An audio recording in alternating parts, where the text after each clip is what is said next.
بسم اللہ والصلاۃ والسلام علی رسول اللہ۔ نیک اعمال کی قبولیت کی شرائط کیا ہیں؟ نیک اعمال کی قبولیت کی کئی شرطیں ہیں، جن میں سے بعض یہ ہیں: 1. اللہ تعالیٰ پر ایمان لانا اور اس کی توحید کا اقرار کرنا، لہٰذا مشرک کا کوئی عمل مقبول نہیں ہے۔ 2. اخلاص، یعنی اس عمل سے صرف اللہ تعالیٰ کی رضا مقصود ہو۔ 3.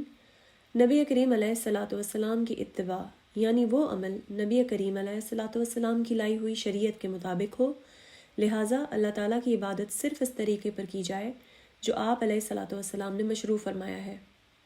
ان شرطوں میں سے اگر کوئی بھی شرط مفقود ہوئی تو عمل رد کر دیا جائے گا۔ اللہ تعالیٰ کا ارشاد ہے، سورۃ الفرقان آیت نمبر 23، اور انہوں نے جو بھی اعمال کیے تھے ہم نے ان کی طرف بڑھ کر انہیں پراگندہ زروں کی طرح کر دیا۔ اگر ہمارے درمیان کسی مسئلے میں اختلاف ہو جائے تو ہم کس چیز کی طرف رجوع کریں؟ اختلاف کے وقت ہم دین حنیف کی طرف رجوع کریں گے، اور اس بارے میں فیصلہ صرف کتاب الہی اور سنت رسول سے ہوگا، کیونکہ اللہ عز و جل کا ارشاد ہے، سورۃ النساء آیت نمبر 59، پھر اگر تم کسی چیز میں اختلاف کرو تو اسے لوٹاؤ اللہ کی طرف اور رسول کی طرف۔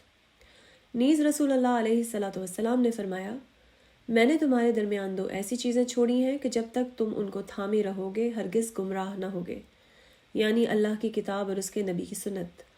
یہ روایت موطا امام مالک سے ہے۔ توحید کی کتنی قسمیں ہیں؟ توحید کی 3 قسمیں ہیں۔ 1. توحید ربوبیت، اس کا مطلب ہے اللہ کو اس کے افعال جیسے پیدا کرنا، روزی دینا، زندہ کرنا وغیرہ میں یکتا جاننا۔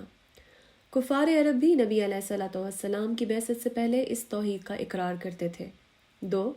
توحید الوہیت، اس کا مطلب ہے اللہ کو عبادات میں، یعنی بندوں کے افعال جیسے نماز، نذر اور صدقہ وغیرہ میں یکتا جاننا، اور عبادت میں اللہ ہی کو یکتا جاننے کے لیے رسول بھیجے گئے اور کتابیں نازل فرمائی گئیں۔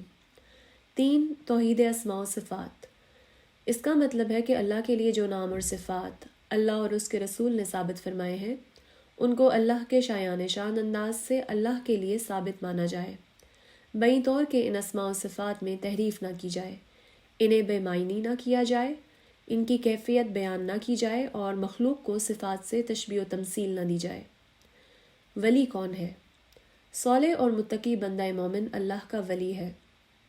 اللہ تعالیٰ کا ارشاد ہے، سورہ یونس آیت نمبر 62، یاد رکھو اللہ کے اولیاء دوستوں پر نہ کوئی خوف ہے اور نہ وہ غمگین ہوں گے، یہ وہ لوگ ہیں جو ایمان لائے اور اللہ سے ڈرتے تھے۔